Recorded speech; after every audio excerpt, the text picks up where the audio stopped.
India জোট শরিকরা মিলে এক সিদ্ধান্ত নিয়েছে, খুবই শীঘ্রই সেই ব্যাপারে জানানো হবে। সংসদের বাইরে জানালেন অখিলেশ যাদব।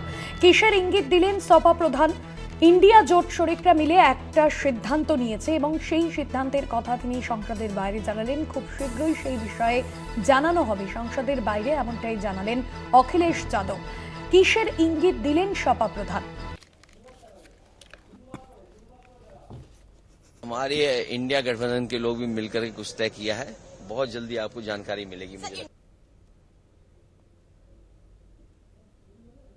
हमारे इंडिया गठबंधन के लोग भी मिलकर के कुछ तय किया है। बहुत जल्दी आपको जानकारी मिलेगी। मुझे हमारे इंडिया गठबंधन के लोग भी मिलकर के कुछ तय किया है। बहुत जल्दी आपको जानकारी मिलेगी। मुझे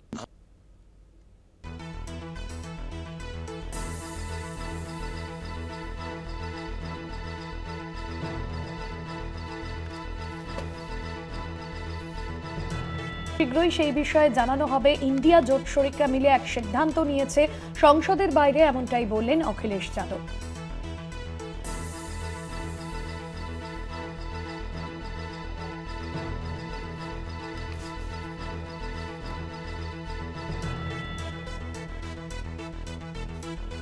অখিলেশ যাদব তিনি যেমনটা জানিয়েছেন যে এই ইন্ডিয়া জোটের শরিকরা বেশ কিছু সিদ্ধান্ত নিয়েছে এবং পরবর্তীতে সেই বিষয় জানানো হবে।